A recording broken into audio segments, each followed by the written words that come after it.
Good evening, ladies and gentlemen. Welcome to Foxes at Brunton Park for tonight's fans forum.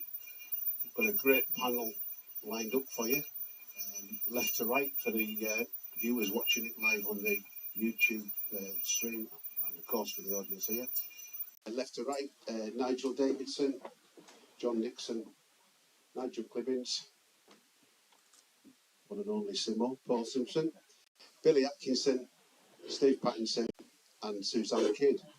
So there's an opportunity tonight to ask a full breadth of questions, and hopefully between the panel we can get the best answers out for you. I hope, as well as coming to listen, that you come to ask some questions.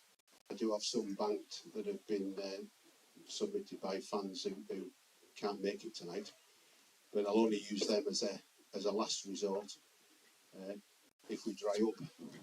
So, who would like to kick us off? Keith?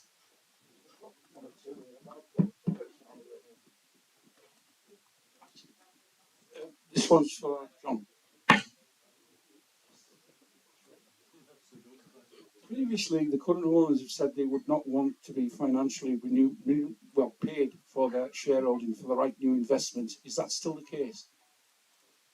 For the right new, if basically an owner, somebody comes in and wants to buy the club, and I appreciate clubs get sold for £1 at times just to get a deal over the line. Would that be the case where you wouldn't be looking for payment for individual shareholders? Yeah, I think that I probably do need to clarify that, because I can't speak on behalf of all of the shareholders, because they're all individuals in this. Of course, 7% of individual shareholders who probably wouldn't come into any deal. But there are two types of shares in the club. There are the holders board shares, the A shares, which they own 93% of the club, and they're split into A and B shares. Now, the A shares as such, which are the voting shares, which is the power within the club, we don't really, and I don't think that any of the directors have any real wish to get any remuneration for those shares at all. And that's the power, and that's the authority, and that's the decision making within the club. There may be some form, if somebody was coming in, that legal costs would need to be covered, and we may, as shareholders, and I'm going to be honest, say, well, okay, if you're going to get these shares for 3/5 of nothing, then you need to cover the legal costs, because I don't think the club should have to cover it, and I don't think we should have to cover it, so as we're going to do that. So that's the A shares. In terms of the B shares, of which there's something like 1.418 million, I think, and it might be 428 million, I'm not sure. They're shares that are non-voting, don't have any power at all, but they're shares that directors have actually put in pound notes and converted those pound notes of directors' loans into shares. Now, the directors that own those shares may feel that having put, that's the equivalent of £1.4 million just on those shares alone, apart from the loans that have been put into the club. They may feel that they want something back for those shares. And I cannot speak on behalf of all of those people. There are 3 different individuals in the B shares, in the non-voting shares, that have put money in, and they may say, well, how about giving us a small remuneration for what I'm going to give you? But I don't know, because we've not got to the point in any of the deals where we've talked about the A and the B shares and the total number of shares. So it's never got to that point in time. But I don't think, and I'm looking across at Stephen, because he's the only one here, I don't think the directors that own the A shares would be looking for any remuneration, but I think we would look to see that our legal costs were covered, so that should there be any comeback on other legal issues within the club, then there was a little pot there that would cover that eventuality. That's fine. Yeah. Okay. Well, I would come in there and agree with John, but what you want to understand, I mean, one of the misconceptions is that we got the club for the pound when we took it over. I think what people have got to remember is that when we took it over because nobody else would. And in difficult times, we won't go into that, but if the right person comes in, and that's what we've always wanted, from the shade till we ever, Brown, Jake, and there's been a few more, and Nigel will tell you that we do get lots of inquiries. But I'm for one, would only give my shares to the proper person. The sheikh who came in, we didn't get to know about him. We were trying to keep everything under wraps, if you like, because the more people that know, the more likely it's to get out. But when I did meet him, as an example, he told us some of his plans, and one of his plans was to have a new coach. And I said, what do you want a new coach for? The guy we've got's okay. But he wanted to buy a new coach to travel to away games. Which, you know, I said, well, you know how much a new coach costs? You know, it's, you know, bottom book you buy maybe one for 300,000, but the proper one had a lot onto that. So that was a kind of flagged me up, and I thought, oh, this fella doesn't know what he's on about. So whoever we talk to, I will give my shares. I've said this to anybody, and the, you know, the views we get, or the shout at you, you say, look, you can have my shares, take it on. You know, but you've got to be prepared to take what I'm taking off you. You know, when you look at the top, it's great. You know, you walk about it, I sometimes do. And everybody's patting you on the back. And without the bottom, they're patting you on the back, but with a knife in their hand. It's quite funny. We'll get used to it. We do our best. Okay, moving on, we've got another question on a similar thing. Simon, can you just get the microphone to move forward a little bit? It's quite quiet, so it might have switched up. The audience, the panel mics. Yeah, maybe possibly when the panel is speaking, if you can lean in and raise your voice slightly. Right, we'll take another one that follows on a similar theme, I think. Hi, this is a question for the shareholders of the club. I know John alluded to the fact that they're not all here tonight, but there are some shareholders here. In the past, we've heard a lot about succession. My question is, what exactly does succession mean? What does succession mean to the shareholders? Does it mean that they will still hold shares, or does it mean that all of their shares will be relinquished or sold to any new investors? Well, I'll come in first. To me, I would give all my shares up quite happily. I want my season ticket at the back of the stand. I'll quite happily sit at the back of the stand. No problem with that. I think from the point of view of the trust, succession means somebody that comes in with a majority shareholding in the club. That doesn't mean they have to own 100% of the club. Maybe doesn't have to mean that they own 90% of the club. But to have succession, we need somebody that's got the majority shares in the club that can act with confidence with those shares. So some shareholders would retain their existing shares.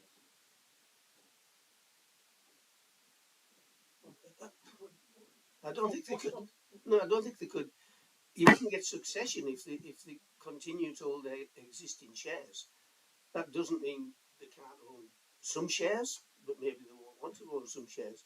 You know, the trust, for instance, we've been involved in on a, well, probably at least 3 occasions where we've said, if the deal was right, that we would dilute our shareholding. I don't think the trust would ever give up its total shareholding, and certainly the trust would want involvement and some guarantees of involvement. But you know, you can't have succession if you just keep hold of all your shares. So if all the directors keep all the shares, there's no succession.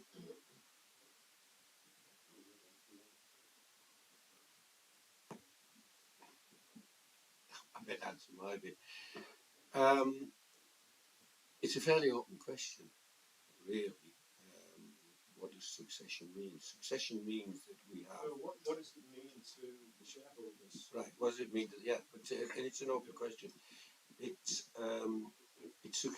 to me personally, succession means that we get someone or some company or some organisation into the club that have similar aims and objectives, which is to maintain league football and improve the position that we're in, to go up the leagues from 2 to 1 to wherever in this city of Carlisle.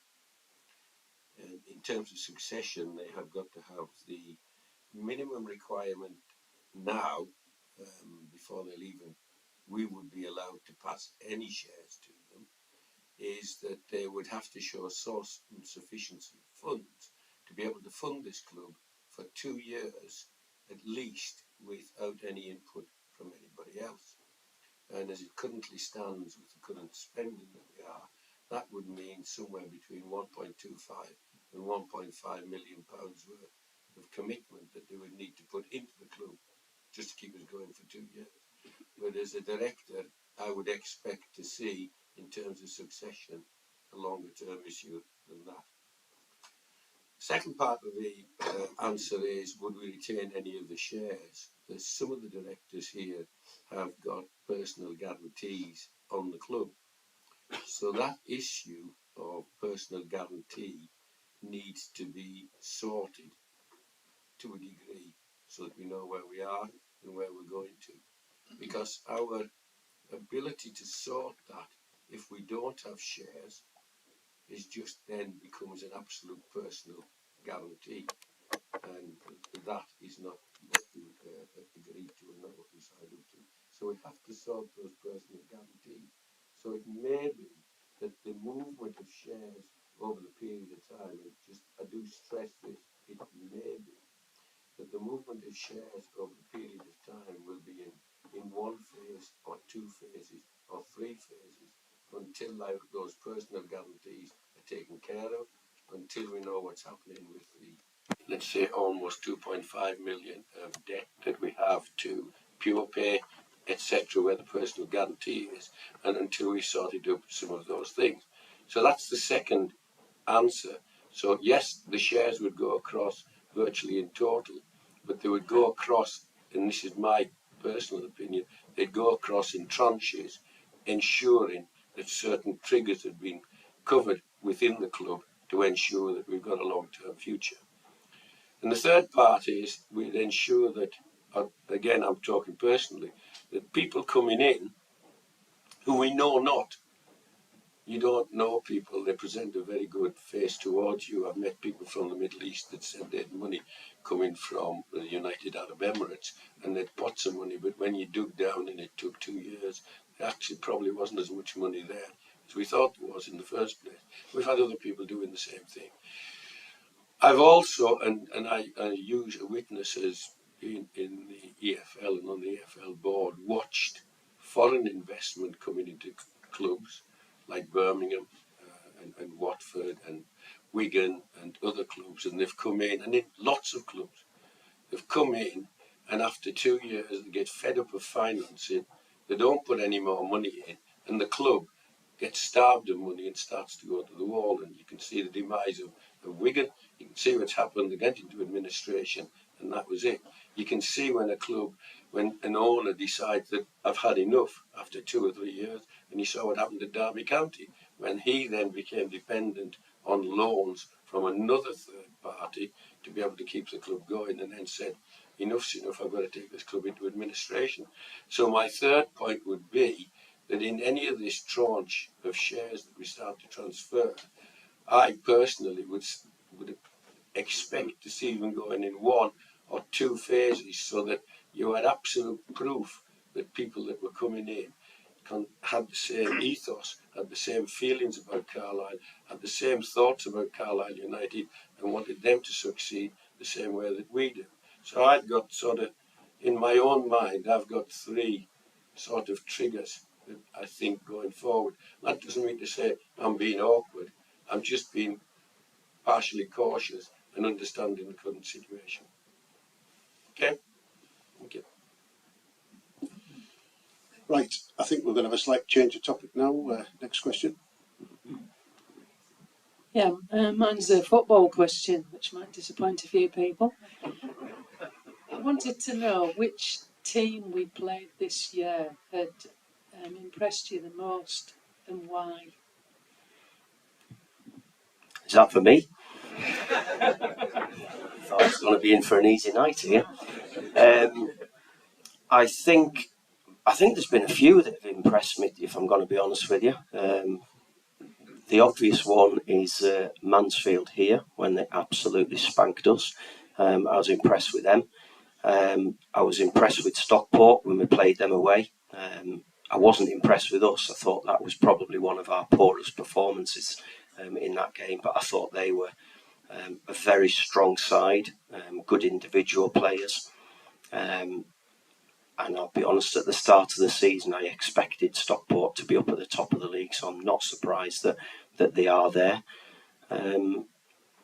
So I would probably say those 2 were what I felt were the strongest sides. I think Stevenage, I've got to choose my words carefully here. They have a style of play that is very effective, because they have a manager who knows how to put a team out to get results.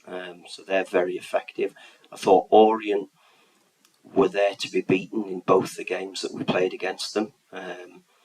We're a little bit unlucky down there with a double deflection that, if I'm going to be honest, we probably only deserved a point out of it. Didn't think we deserved to lose the game.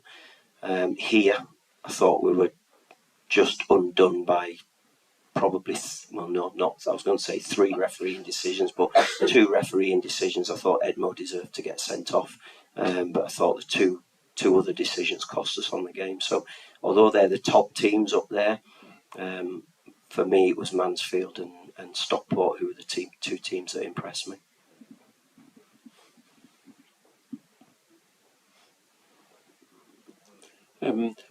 Paul made an impassioned plea in one of his interviews a few weeks ago for improving the training facilities.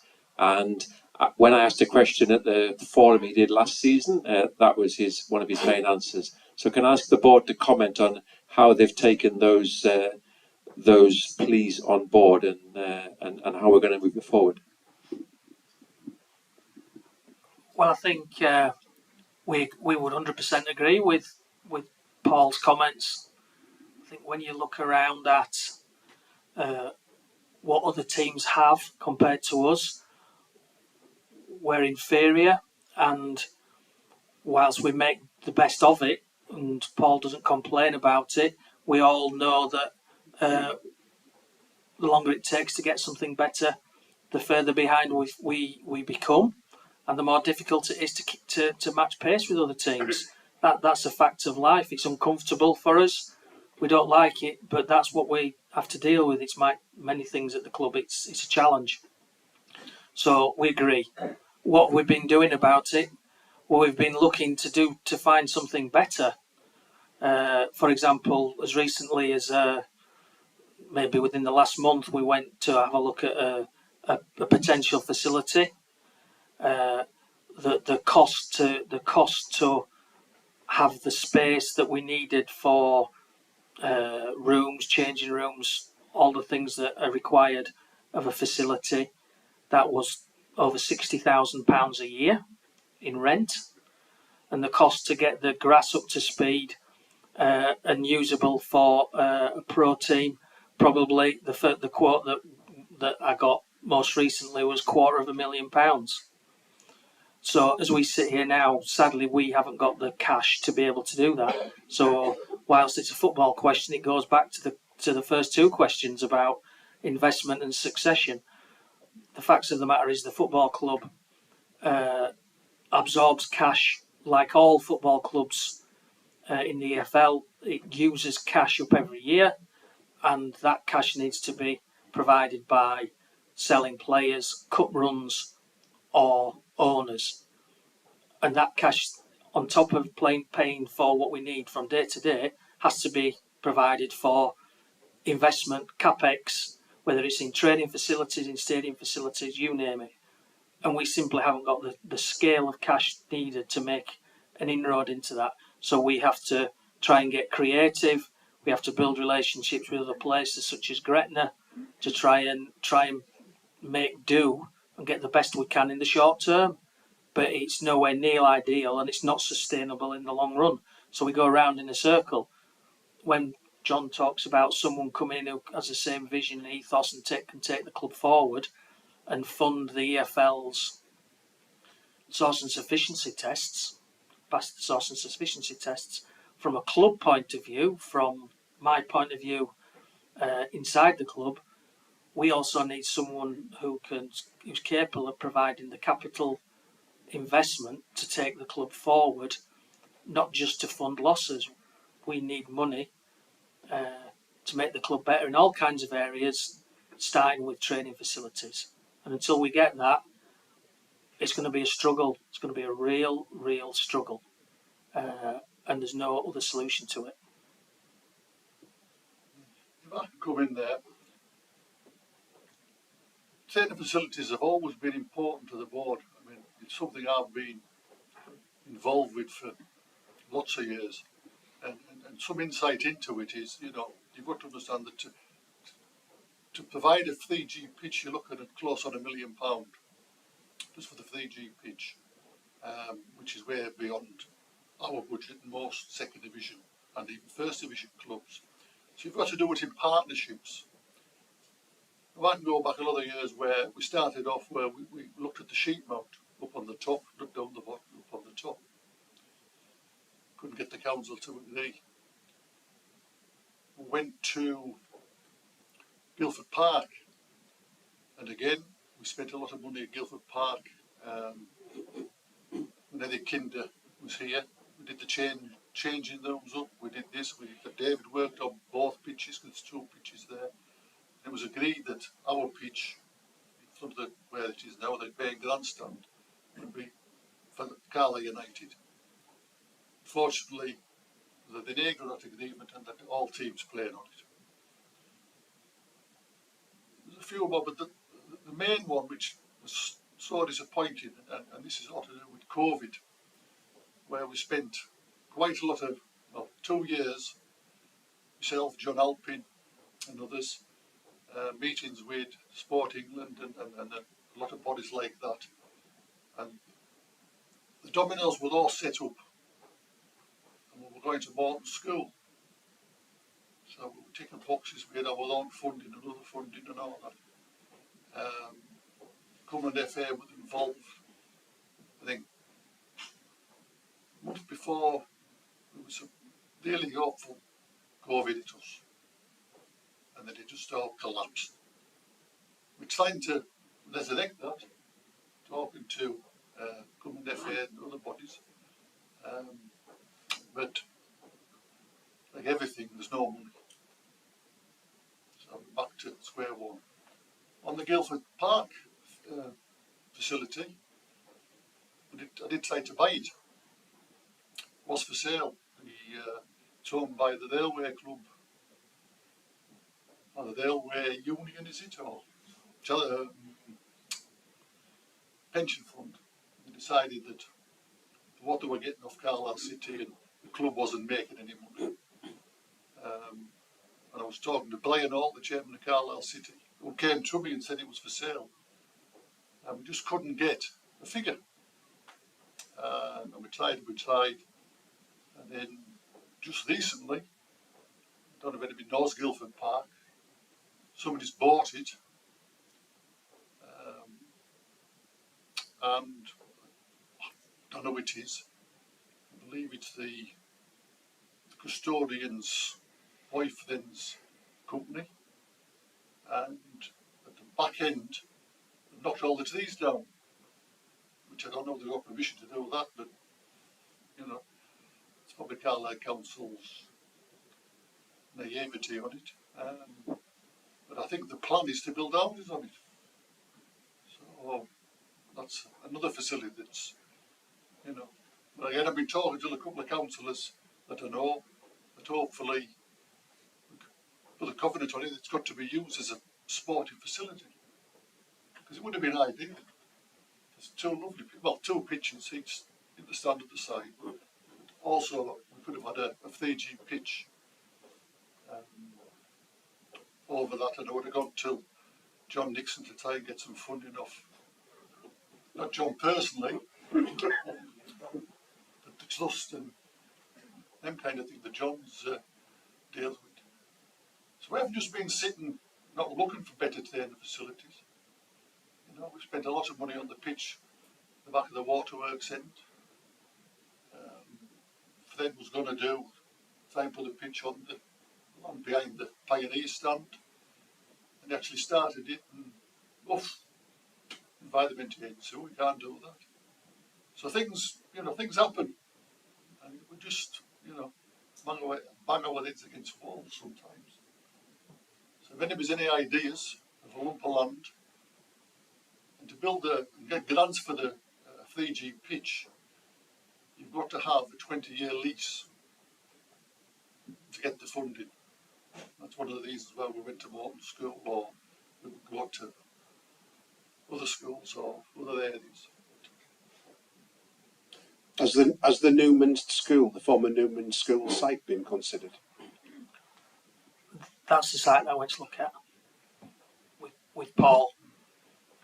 I mean, it has a lot of potential. It's just the capital cost to get the pitches into a state that are usable would cost a lot of money, and the building could be great, but again, it costs a lot of money. So the intention's here, but we've got to be able to pay for it. And what we can't do is make commitments and go down a road and not have the cash to live within our means, because the nature of the football club is that if things go wrong, we haven't got an emergency insurance fund. So we've got to be very cautious about what we commit our money to over the longer term. And be careful of the flooding problem. I'm not convinced that it'll never flood again on the other side of the bank. I think it's not just, you think of training facility, you think of pitches, but I mean, I was there with them when they went to Newman School, and it's not just about the pitches, Paul, it's about all the facilities that go with that, the changing rooms, the showers, somewhere where they can eat, the offices that they need. So meeting rooms. Yeah, meeting rooms, all the things that they need. The pitch is only one element, or the pitches are only one element of it. If you can't load them into a bus every morning and drive them down the road and get out. The idea of going and looking there was to get us away from here, so that when it comes to a match day, it's different coming to the stadium as opposed to being here every day.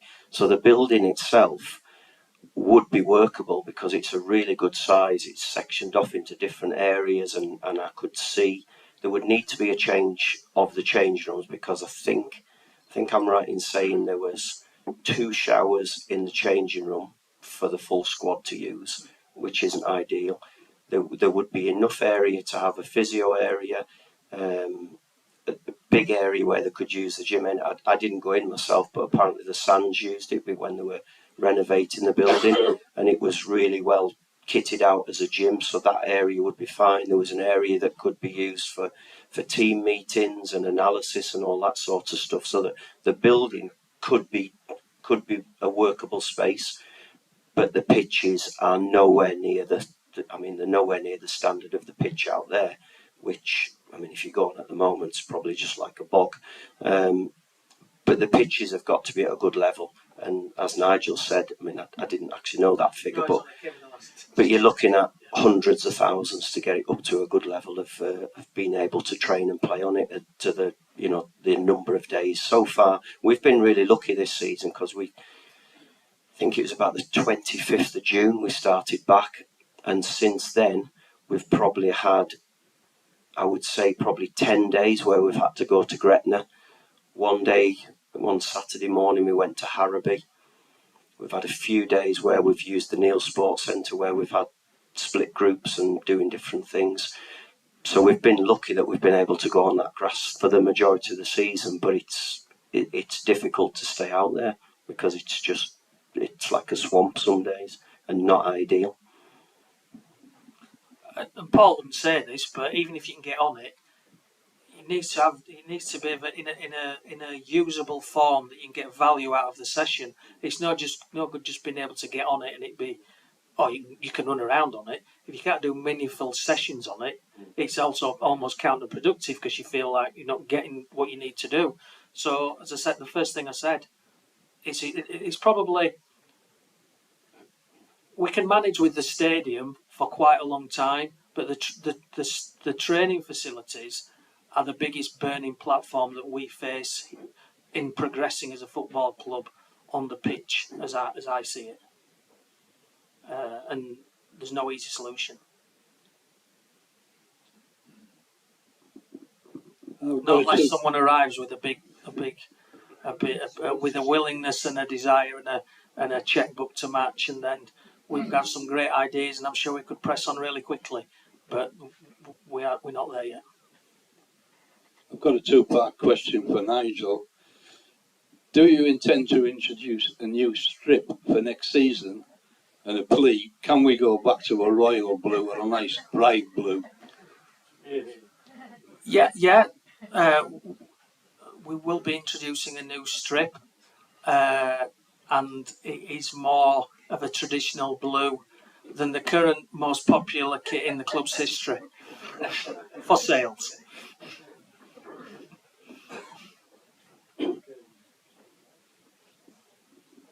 Thank you.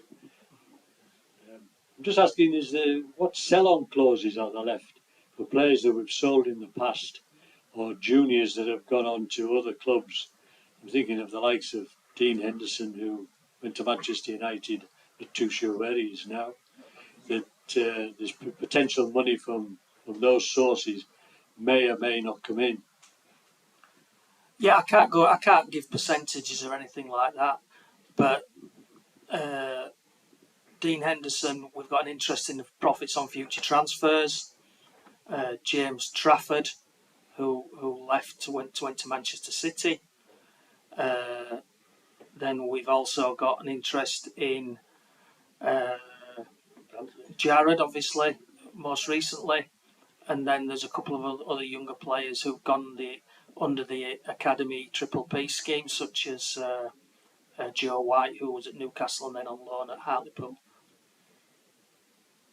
Where is Dean Henderson at the moment? He's on loan at Notts Forest, season-long loan. He's injured at the moment.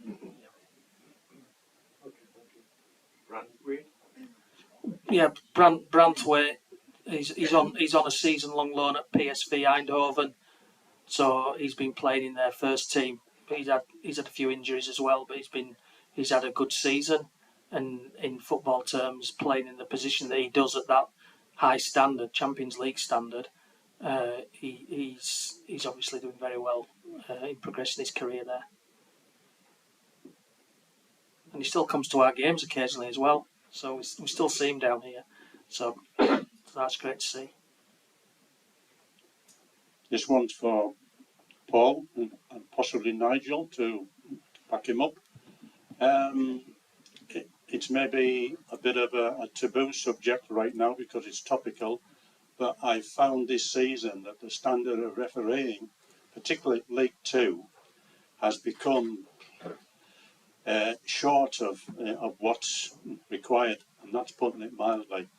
I just wonder if Paul and or Nigel could talk us through the protocol of the process of what the assessor does when he's attending League Two games and what happens upon the subject of his report. What does the assessor do? I don't really know. They're supposed to. The truth is, I probably know more about it because my son is on the line at Football League level. He's doing a lot of League One games this season because he's not, with me being here and one of my other sons being at Stockport County, he's not allowed to do many League Two games that have an effect on us. So the assessors come along and they obviously assess every decision that they make and make notes on it. The feedback that I'm hearing is they see a total different game to what we see as managers and coaches, because literally nearly every Saturday night that Joe has a game, he will send me a little video clip sort of from about 8 o'clock onwards and just say, what would you give here? And I don't know what he's given and I have to give my opinion, and I say, I think he's onside. And he said, yeah, I didn't flag, but I've been slaughtered because it's a KMI and I'm going to get marked down for it. So my opinion of what I see, he might not give a penalty, or he'll give a penalty. The referee doesn't. Joe will get hammered for giving the penalty, and I'll say it looks a stonewall penalty to me. No, not in the assessor's opinion. So they have a different view of the game to what we do from the sideline. We get. We don't actually know what the marks are given to the referees from our games, or the assistant. Well, in fact, the assistants don't get marked. They just get pulled up on KMIs from any game. We give a mark of the referee, and if it's lower than a certain number, then I have to give a comment as to why I've given that mark. And if I ask for feedback, I will get feedback probably a week or two later. With either, yes, we're sorry, he made a mistake there, Orient, we should have had a penalty, and yes, it should have been offside for the winning goal.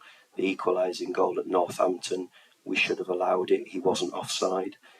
So we get that back off them, but most times they say, no, we agree with the referee with the decision on that day, and that's all we get. We don't get anything else from them. So it's really tough, it's frustrating. I accept that they're going to make mistakes. I do totally get that.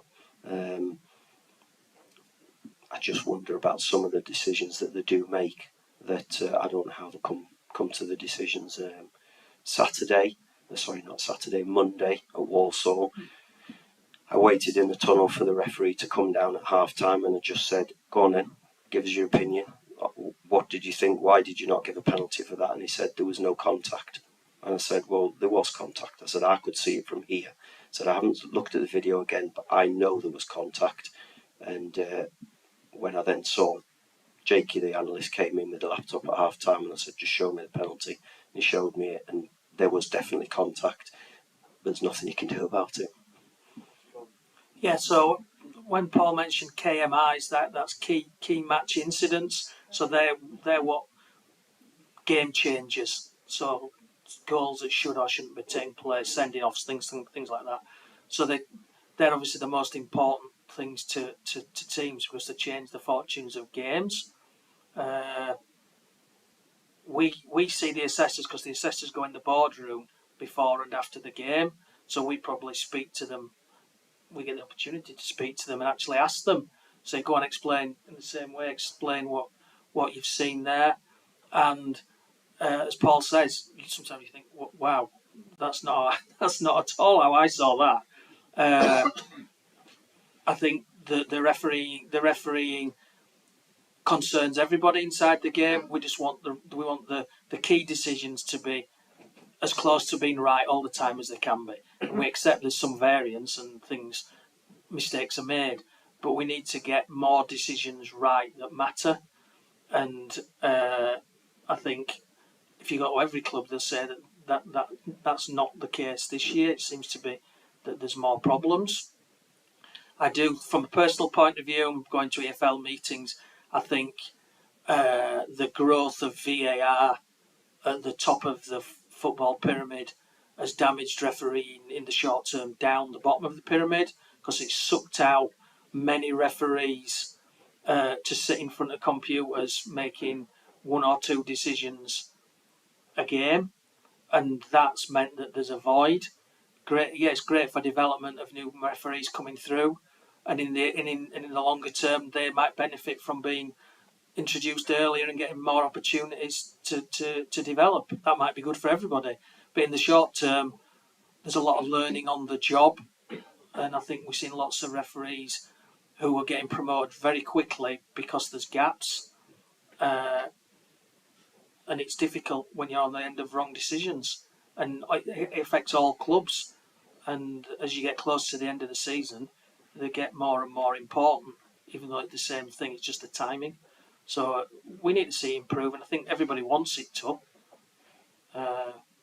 Maybe professional referees are the way forward, all the way down the pyramid.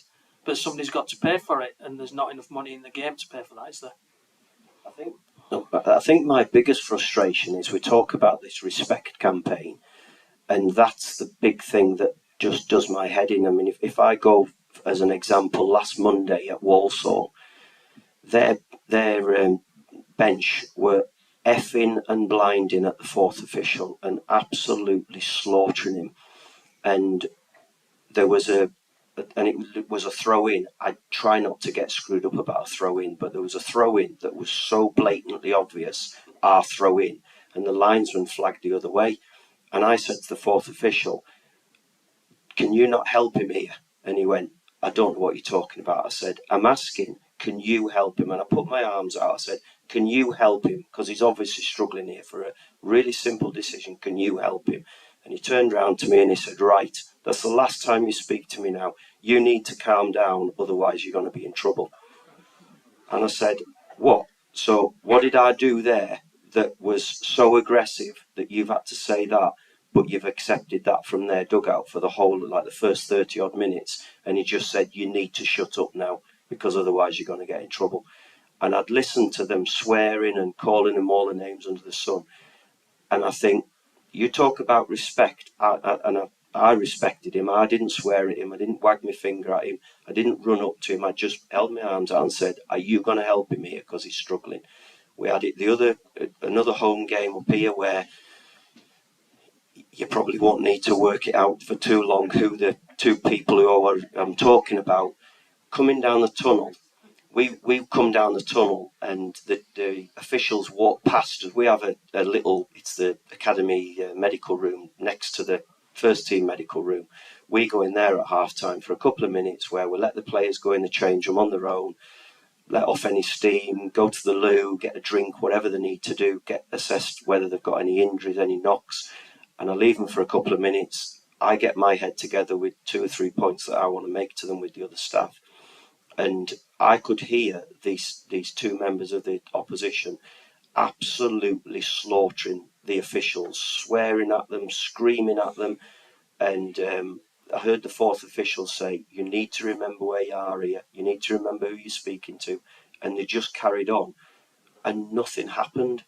And you think, well, I don't do that, but I got booked at Tranmere last year, which I didn't know. It was my job to control the technical area. I didn't know that. I wasn't part of the meeting, so I got a yellow card, and that's fine. I accept that, even though I was trying to break the fight up. But that's the rules, so I had to take it. But I don't swear, and I don't point fingers, and I don't run and scream into the faces. But we don't get any respect back from them, and that's the big thing that disappoints me. If they want respect, we have to get respect back off them as well, in my opinion. Can I just come in on that, Paul? How do you feel about that on the Stockport match on Tuesday, the 2 Nuggets we had against Leighton Orient at the back here? I only found out about that today, and I actually said we can't affect it. There's no point worrying about it. We have to do our job. I honestly do believe if we do our job properly, it won't affect us. If Ryan Edmondson hadn't raised his hand to Pratley, he wouldn't have got sent off. I do think Pratley made a meal of it, and I told him that on the day.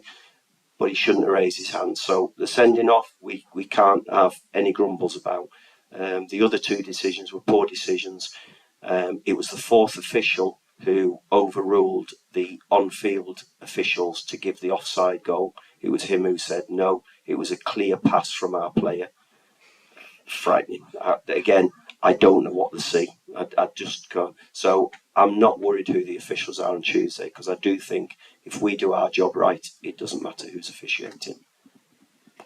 Can I just say, I don't get involved, I just watch the match and complain about the match officials like all the rest of the fans. But I do recognise very clearly, by going to a member of the professional game board, and we have regular meetings with the professional game match officials along with the Premier League. And one of the key problems that we've had over these last 3 or 4 years is that there's two features really that are key.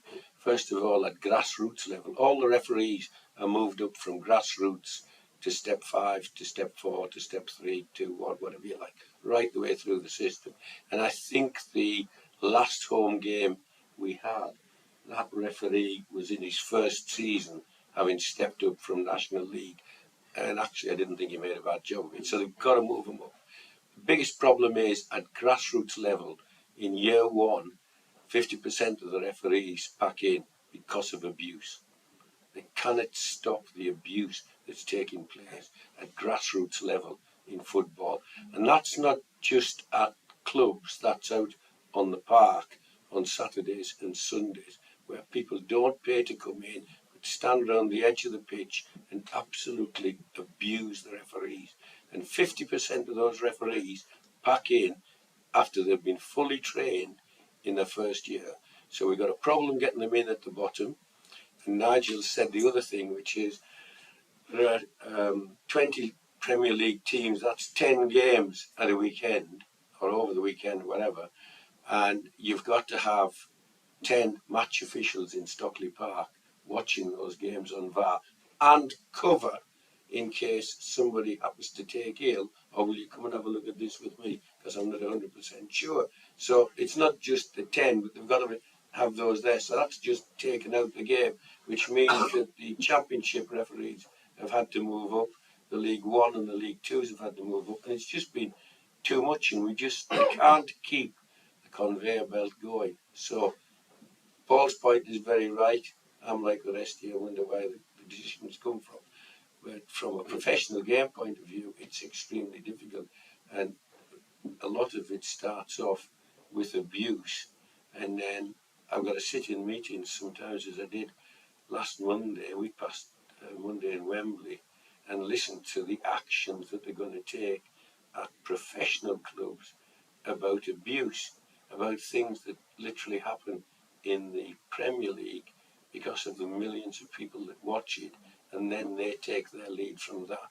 So what happens on Liverpool matches, what happens to managers, how they abuse and misuse their position and the fourth official, then that just ripples right the way down through the system. So we've got all sorts of problems, football has, and it's not being helped anywhere sometimes on the pitch, and what we get is the dropout of officials that are struggling to make correct decisions, and in some cases are really frightened. And the one that stood out for me this season, when we played away to Northampton, there's a section of crowd at one end of Northampton, and the linesman was running down there, and they were giving him absolute dog's abuse, and he actually gave that as an offside goal when it wasn't.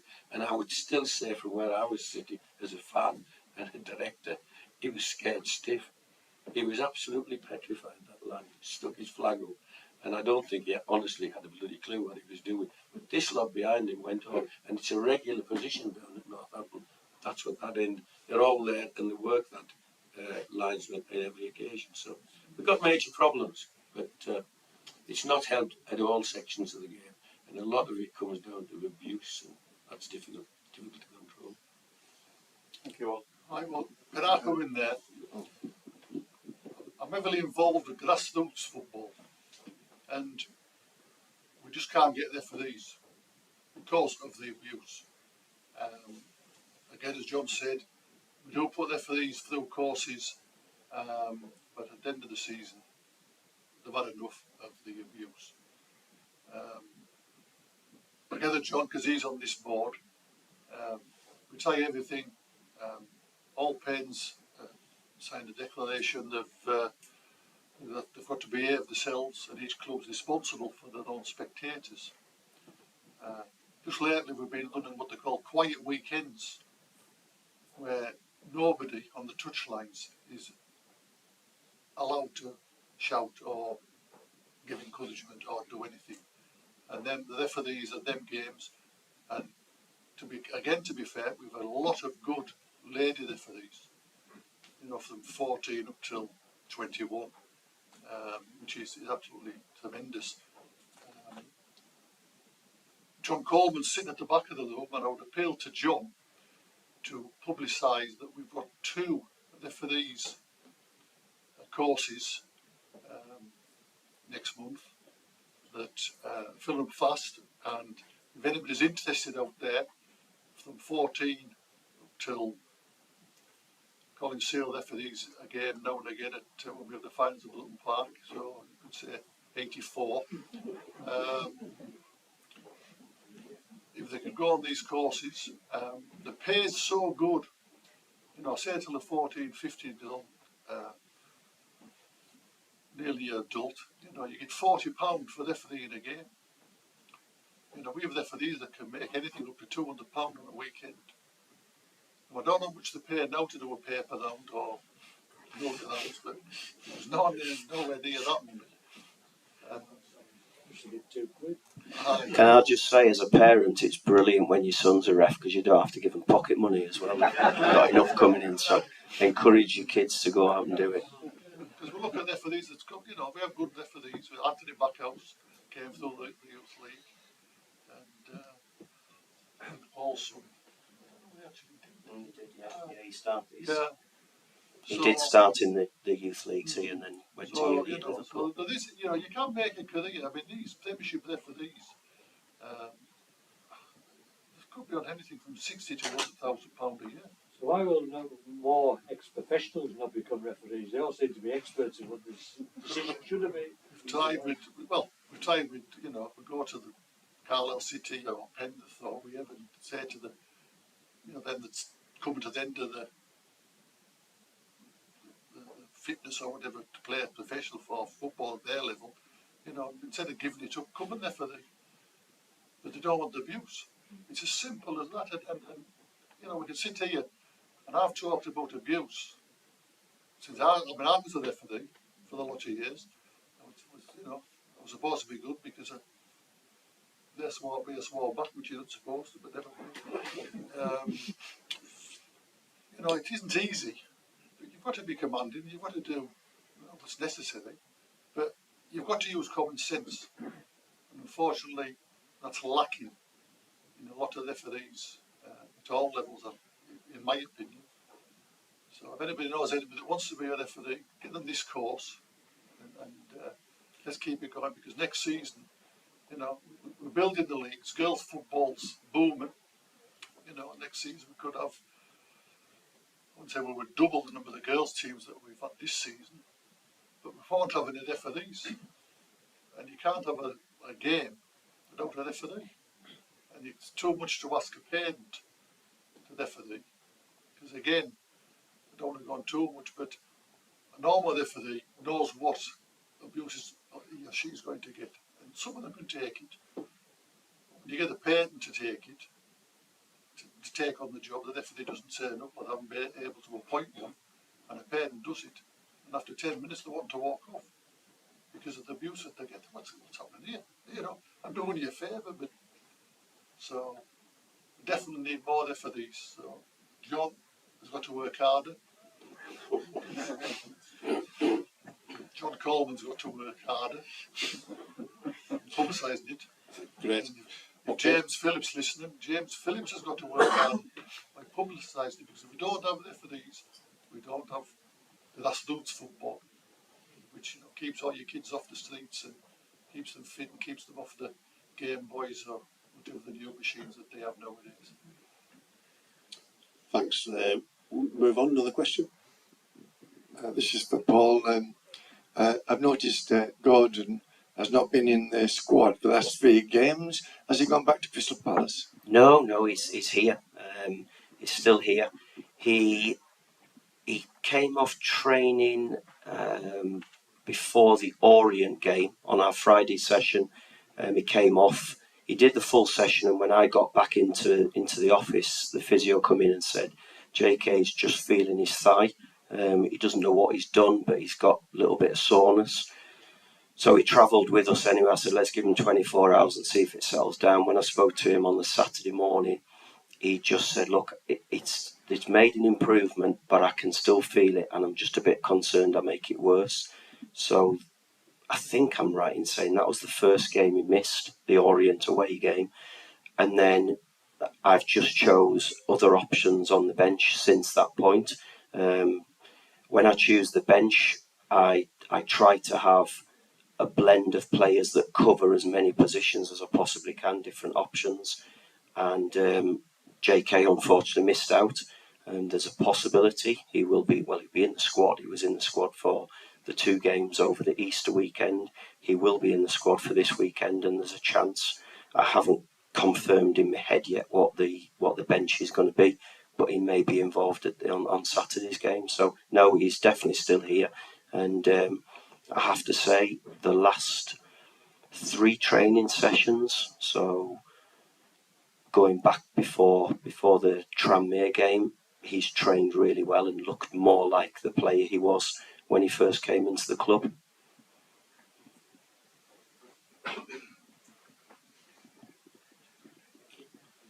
I'll just start by saying that I agree with Steve about referees. We definitely need them in the youth leagues. I was a young referee and thoroughly enjoyed it. The abuse was really bad, but still enjoyed it. So yeah, I agree with Steve, probably for the first time in anything, but yeah, he's right. My question follows on about succession. It's not nice to talk about, but sadly we all get older, and our leading shareholder is going to come up to 87. So my question is, what happens if the worst happens? What happens to his shares and other directors' shares? About that and the PGs, is there like a disaster plan or something like that, so we carry on?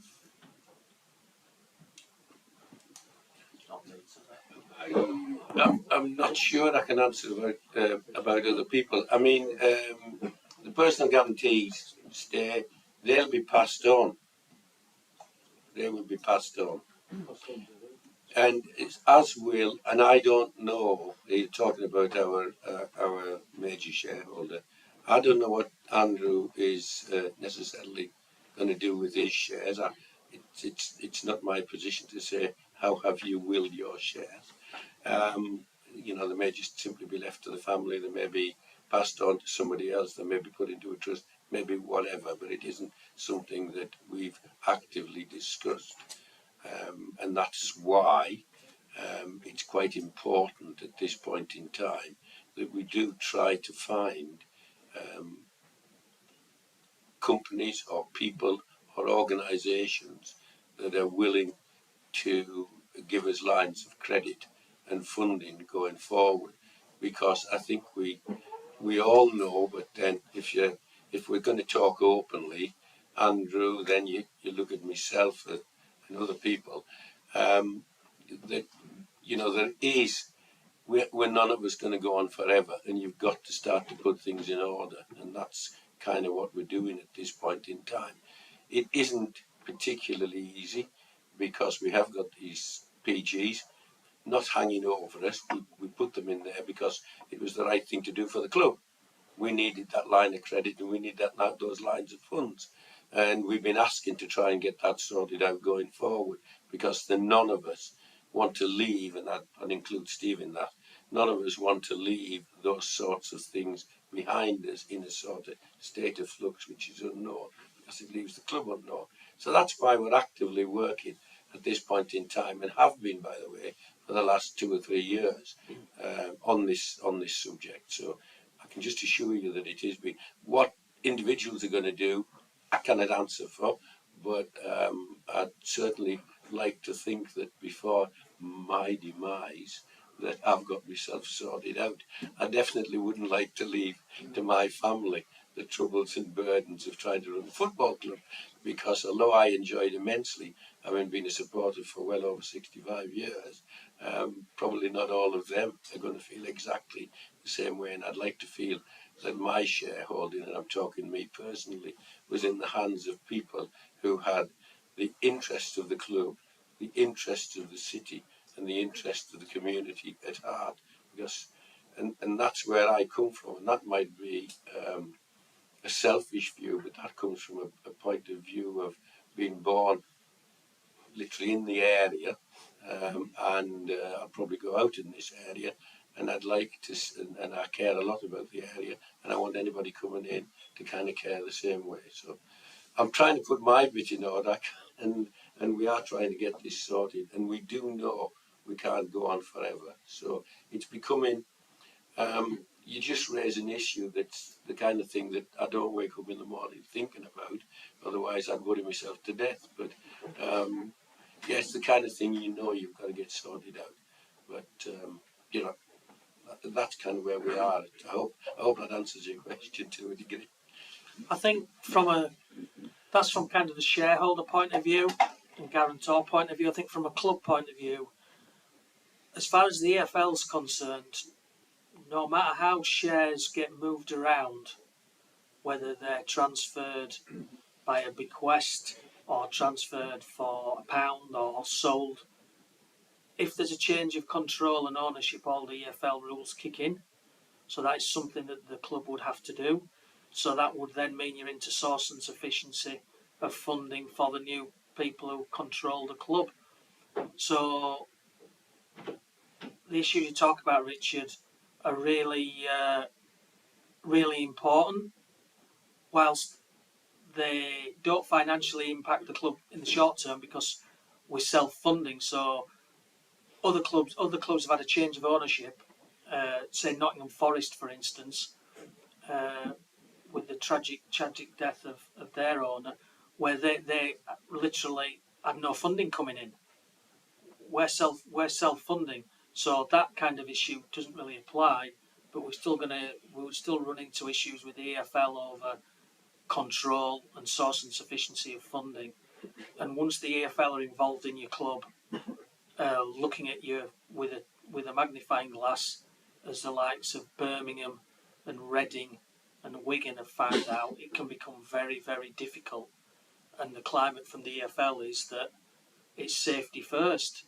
And until you know where your funding is and who owns you and what your future is, when you have a change, their approach now is for clubs to be required to take a low risk approach, and that means cut your spending, agree plans, and adhere to them. And if you don't adhere to the plans that you agree, like Reading, you get deducted points. So these are serious issues that have to be dealt with from a guarantor and a shareholder point of view, but also from a club point of view. And obviously, as time ticks by, they become more acute. We all know that. And whilst John thinks about them in his sleep, I can assure you we do as well.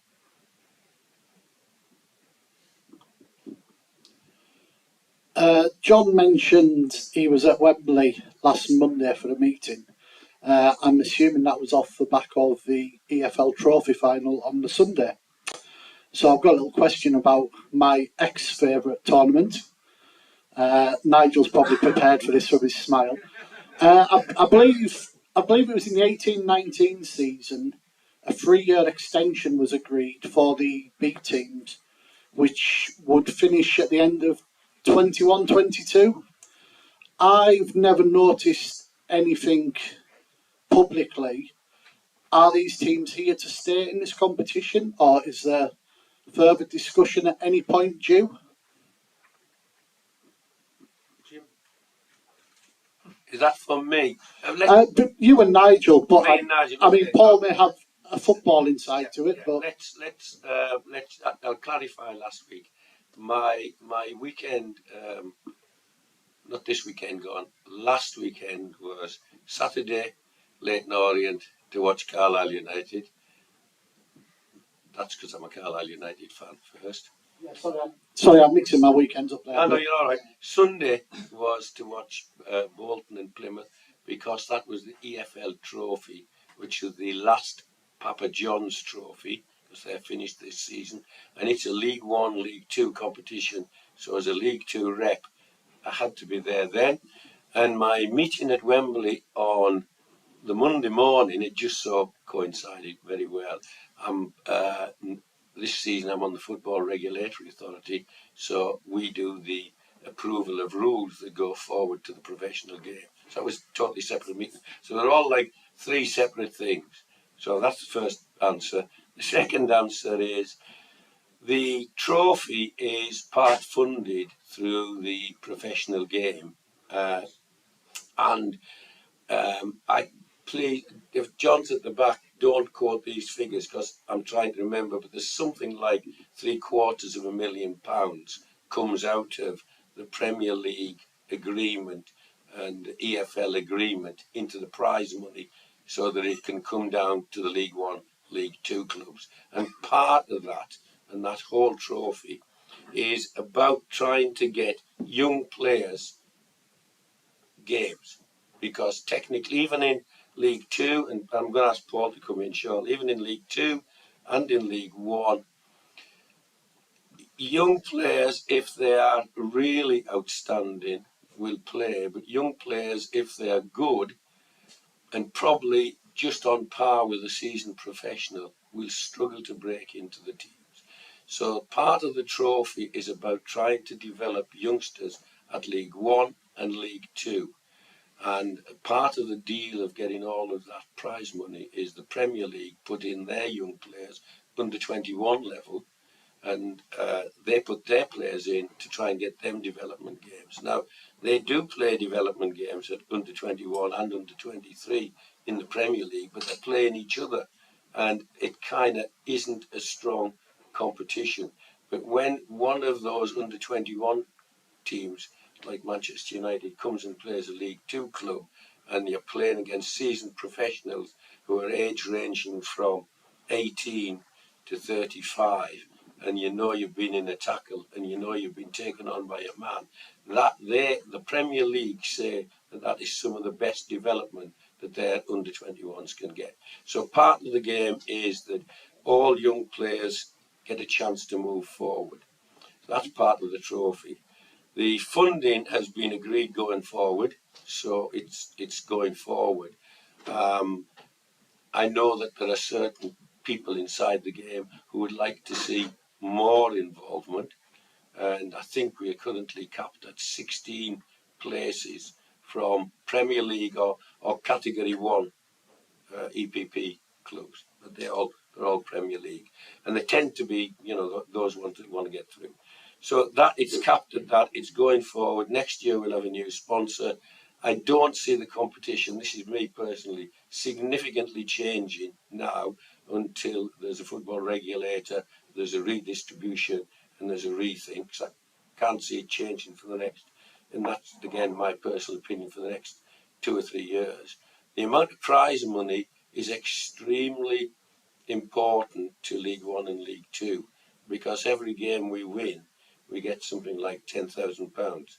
So it doesn't matter how many people turn up, there is a payback in terms of cash coming into the club. And you're also able to use some of your younger pros and get them to get a chance on a pitch. So it does benefit, and if you can get through the preliminary rounds where you're in that group of 4, then the prize money goes up, and then of course you can get more prize money. It can end up like last week at the trophy with Bolton and Plymouth. And I don't know what they'd get out of that, but I would be surprised if each club on that game alone didn't take away £1 million from each of them, which is absolutely substantial, because they will use that next season to improve their teams substantially going forward. So I don't know whether that answers your question. I can't see change in the wind at present. I think redistribution and the way forward and a regulator might do, but you at best you're looking at 25, 26, and we'll always need something in League One and League Two.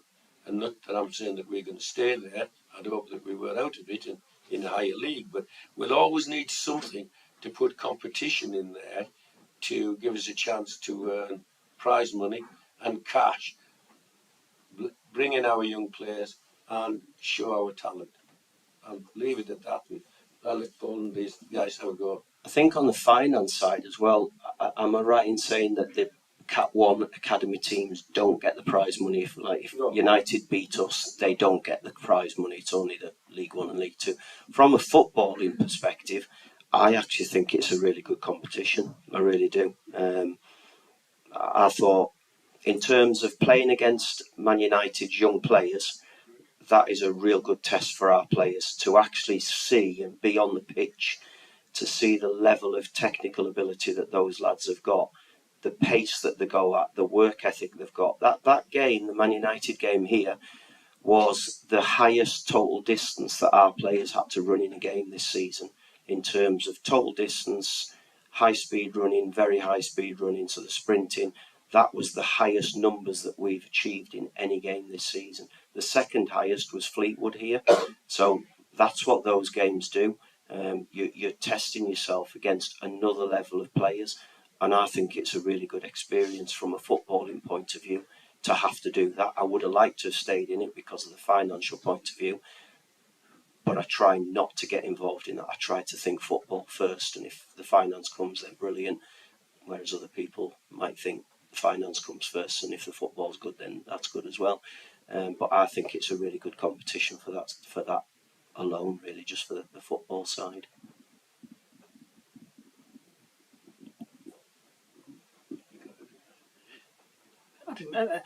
John just said I got out with that. I won't look like I'm escaping.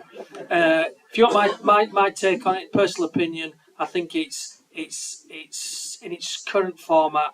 It's here to stay in some shape or form.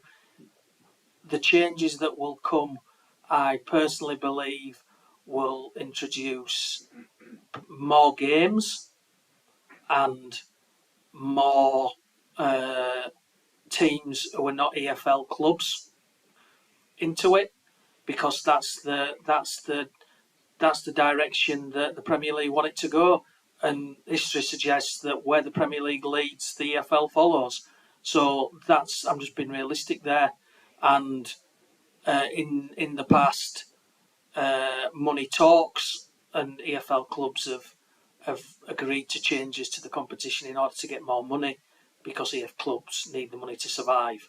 And it is as brutal as that. We can argue about the rights and wrongs of that, but that's the motivation behind it. It is what it is as far as this club's concerned. We're not going to change the world, I think, or the competition, because we've got one vote in 72, and we've all got different opinions, to be honest. I personally like the competition. I like seeing other players play against us, other teams. I like seeing stars of the future, and looking back in a couple of years, saying, oh God, we played against them. I remember seeing him, and now he's a star in the Premier League. Or we even play against them, we say, right, God, he's a great player. Maybe we should sign him in the next loan window. Greg, why haven't you got him on our books already? So there's all kinds of benefits, but ultimately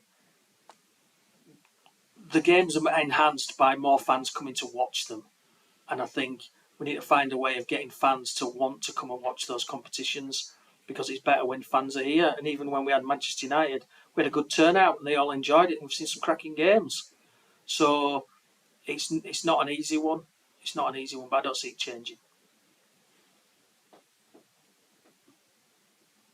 Just for a moment, I'd like to go back to refereeing decisions, primarily for Paul, but I think everyone will have an opinion on it.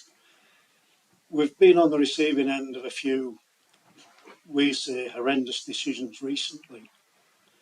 But I suspect that every football fan in the land, whatever club, will feel the same. Watching football over the weekend on Sky or whatever, there's also been a few, shall we say, contentious decisions with VAR. that appear to be, what did he see that we couldn't see? If VAR were to come to our level, would you welcome it with open arms, or would you stick with what we've got? Oh, wow. When it first came out, the one that I think is good is goal line technology. I think that would certainly help officials. Yeah, but we don't have it at our level. I think that would be good. I actually thought VAR would be really good when it first came out, but it's still one person's interpretation of a situation, isn't it? You know, it's a difficult one, and I do think they pick up things that officials might not have seen. I'm just, from what I've seen of it, I don't think it's working.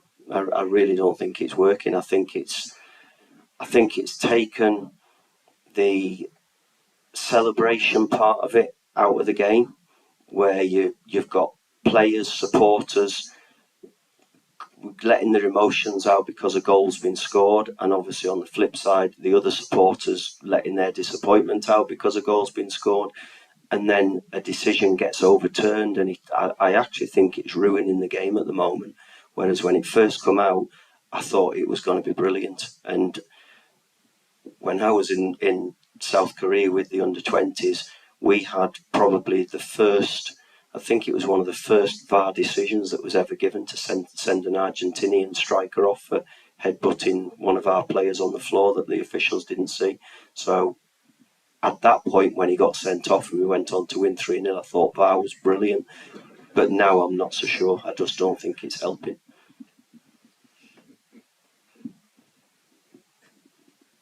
Could I just say, with regard to the previous question, Ryan Carr and Nick Bellardo made their debuts in the Papa John's Trophy, and they were obviously seen by some scouts. And Ryan Carr is the only player that left here in January window.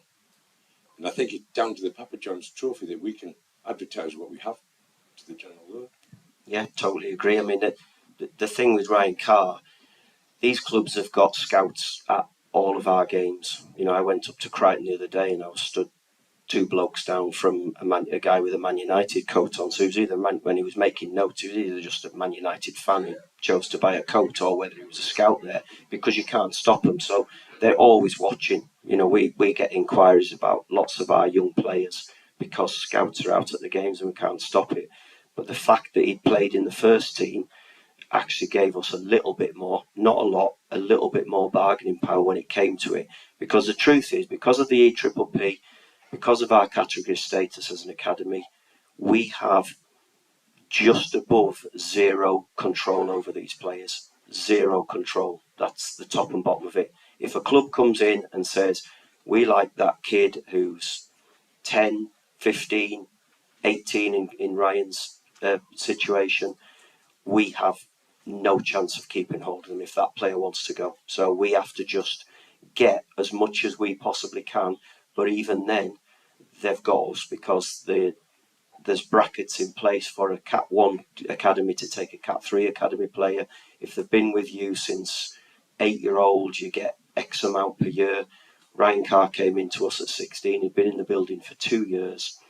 We had very little bargaining power in that situation, but we just had to get exactly or as much as we possibly could out of Ipswich to allow him to go. Because if it didn't go then, he'd have gone in the summer on a compensation which would have been a lot less than we actually got for him. I'm conscious we've got about 10 minutes to go. It looks like the audience in the room have maybe dried up. I've got a few questions that have been sent in via. You need to ask one to Suzanne. She's been worried that she's not getting one. No, I've got a cracker for Suzanne. I might leave that right to the very end. So, Sam Pocock via Twitter asked, this is for Paul, I'm not sure you'll be able to give such a straight answer to this, to be honest. Are there current players close to signing new contracts, and how much turnover do you expect in the summer? First part, no. Second part, quite a few. I don't have an exact number because Well, it's twofold. I don't know what league we're going to be in at the moment. We need to, when it comes to the end of the season and the final decisions are made on the retain and release of lads who are out of contract, we need to see what their salary adds up to give us the funds to be able to go and replace them. I know who the players are who we have options on, so I know whether they're staying or whether they're not, because that's my decision. And if I don't want them, I'll tell them they're not going to be part of it next season and they'll go. If I want them, they have to stay. They don't have a choice because that's the contract says that.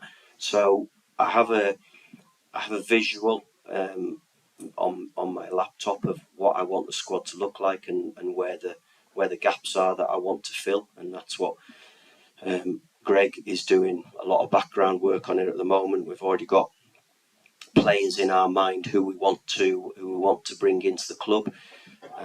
I know for a fact last season that some of our players who were out of contract were speaking to clubs before the end of the season. I know that for a fact.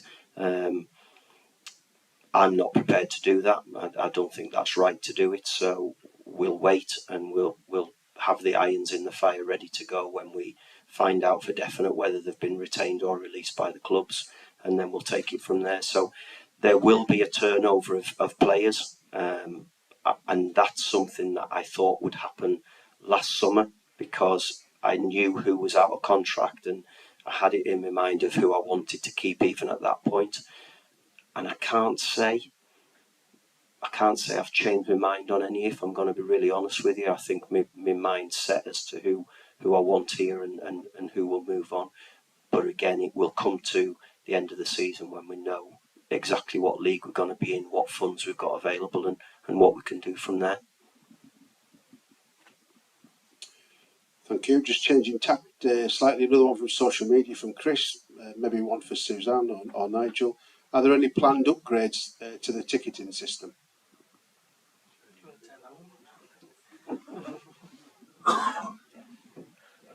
In terms of the ticketing system, we've got one that functions and works well for what we need at the moment. I know there were some hiccups previous season as we came out of COVID, but they've all been ironed out. So in terms of a functional ticket system, we've got one that does the job for us.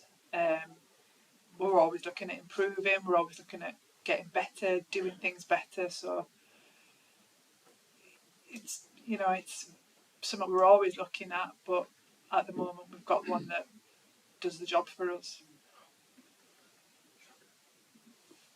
Great, thanks. Just jumping back to a football thing, it's the elephant in the room, Paul. I'm going to have to mention it, hamstrings. I know you're struggling to put your finger on it. Have you got any thoughts initially as to what might be done differently, what's caused that? No, I haven't. Have we just been unlucky? I have, well, I said this, I had a meeting with the staff on Tuesday, sorry, not Tuesday, Wednesday, and that was a word that come out, unlucky, and I said, no, that I'm not prepared to accept unlucky, that we have to look deeper into it. There's all sorts of reasons for hamstring injuries. I'm told from research papers that you could expect, or you should expect, 6 hamstring injuries a season. We've had more than that. So there's all sorts of things. There is the load that we're putting onto the players in games is one of them. This isn't me giving the reasons why we've got them. This is what I'm being told. It's the load that we put onto players throughout training and on a match day. It's the pitches that they're playing in now. It's the change of surfaces from grass to artificial. And if I'm going to be honest with you, I think it's just a load of excuses, and we need to look into it even more. I haven't got time to do it at the moment, but it's something that I'm asking the S&C and the medical department to come up with the data and to come up to see whether there are any red flags that show that that was a risk to do that, and where the problems have come from. If I look at the recent ones, they are actually quite freak incidents. If I look at Morgan Feeney's away at Orient, he's 9 minutes into the game, he's complained of no discomfort whatsoever since probably about September. If I look through all the notes, September is the last time he complained of any soreness in the hamstring. He then goes into the game not feeling anything at all. He stretches his left leg out to try and block a defender clearing the ball, and he pulled his hamstring on that. A strange one. Don't know the answer. Finn back, comes back. His strength tests on his, I forget which way it is, his right hamstring is what he did originally. His strength test and comparing the two hamstrings, both hamstrings were stronger than they were previously from the isometric testing that they did. And again, he stretched out he went to try and intercept the ball. His studs caught in the ground on the pitch at Orient, and then he tried, while his studs were caught, he tried to extend his leg to go and intercept the ball, and his other hamstring tore. So there's no indications as to that was going to happen, but it did. Toby Show-Silver in August, I think it was, in a training session, went to backheel a ball, which is not a movement you would expect to tear a hamstring, but he tore his hamstring. So they're all different types of situations. The only one that I look at that I think that we should have done a little bit better with was Taylor Charters, because he joined us after being on loan at Gateshead last year, did his hamstring at the end of the season, did all his rehab over the summer, came back into, he was sort of drip fed into the first week of pre-season, always asking him, in terms of his wellness, how do you feel that? What was to do this RPE, rate of perceived exertion? How hard was that session for you? Not very hard was the feedback we were getting. I'm getting no discomfort. And then he redid his hamstring. So I think we could have done better with that one.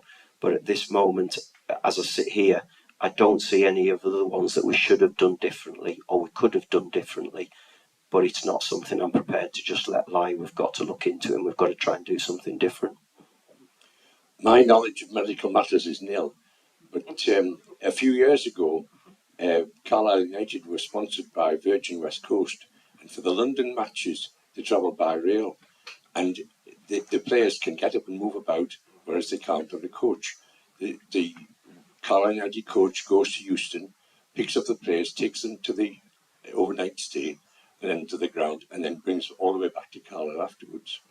Now, I was travelling, I had the great pleasure, the London branch organised a big event in Leicester Square when we were playing Wimbledon. And on the Friday night, Paul came and spoke to us for an hour and a quarter. And on my way down to London, I was joined by the whole of the Fleetwood Town squad, first team squad, including all the physios and everybody else. And they piled into the coach. Passengers got up, let them sit down. And I was talking to the physios, and they thought it was a magnificent way of travelling. Their coach was waiting at Euston to take them to the night lodgings and then on to Charlton Athletic the next day, and they beat Charlton Athletic 2-1. My knowledge of medical is very limited as well, and I thought you've just put that brilliant, and I totally agree. It would be a brilliant idea. That it's something, it all comes down to cost. It's the finances involved in it. So my thing on a Friday is we travel down, we train here. My first game here, Orient away, we were training at Aston Villa because that's what the plan was. I didn't like it because the players got off the bus. We did a Friday session. There was no shower facilities, so they got back on the bus, still with their kit on, still with whatever, we actually trained on an artificial surface as well, so there was no mud, but they were sweating. Got on the bus, travelled for another 2-3 hours to get to Orient with the sweaty kit on. I didn't like it, and also there was no facility for having the meeting, which I like to do here. So we train here, we have the meeting, we train and name the team, we do the stuff out on the pitch, we get on the coach, and because of the costs, that's what we've got. And if somebody is willing to come and sponsor us to go on the train, I will gladly accept that because I think it'd be brilliant. The downside of it is the return journey, which I think is just as important for the recovery, especially if we play Saturday, Tuesday, the return journey is even more important for getting on the train. But the way that the train service is, we can't get into Euston Station to get a return train. So we're getting back from games, and I know we have unbelievable support goes down to London from here.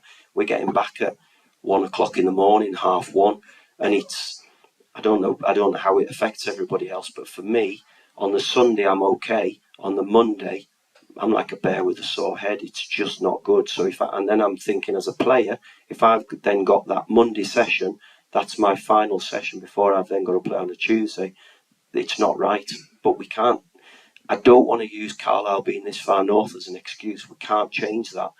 If we could find a better solution for our travel, I think it would be a fantastic idea. Avanti West Coast might help you on that going south. Well, let's hope so. I've got to say they looked after me because I travelled down on the train that afternoon as well, and it was a real easy way to travel, I've got to say. 3 1/4 hours. We're almost out of time. I've got two real quick fire ones. Paul asks, iFollow's really popular. Will the Sutton game be available for those that can't travel? You want me to answer that, Suzanne? The last game of the season, the EFL agreement with Sky Sports is that the last game of the season is not allowed on iFollow, even though it's not being played on a Saturday. And in this particular instance, it has been replaced to the Monday because of the King's coronation. But we have an agreement with Sky Sports, and they are not just the major sponsors, they're the people that put the money into the EFL that comes down to the clubs. At 2 board meetings ago, I think in the February board meeting of the EFL, I made a request that we go to Sky Sports and ask to change that agreement, but we weren't exactly in a strong position to do that because at that time the EFL had gone out to tender to various organisations, DAZN and Viaplay and Sky Sports, for their television going forward from 2024. Currently, they're locked in with Sky Sports and in discussions with them, and I'm told even as late as this afternoon that we've asked the question, and there may be a possibility. Who knows? We've asked the question. Failing that, Suzanne is ready to ask if we can do a beam back on that Monday back to Brunton Park. So we've got 2 forms of attack taking place, one through the EFL and asking Sky, will you allow us to use iFollow on the last match of the season, even though it's in current agreements that we don't? And the second form is, can we do, if that fails, can we do a beam back? And as soon as we have something, we'll let you know. Thank you. And finish off with a question from Shay on Twitter. He says, if we get promoted, will the Waterworks be used more often by home fans? Do you want to talk about the Waterworks? Depends on crowds and demand. We've spoke this morning, and the plan is to open it for the Salford game, last game of the season. Big push, hopefully, no pressure, celebration, and then we look forward from there. It's the thing in the air, isn't it? You don't know. It'd be great. It was great on Friday to have home fans on all 4 sides, so it would be nice for that to be a regular thing. But we're going to start with Salford, so anybody who didn't get in for Tranmere, get in for Salford. So those tickets will be available on the online system from tomorrow, from the ticket office, or as soon as it'll be announced imminently? Yeah, great. Well, that's a really positive way to finish off.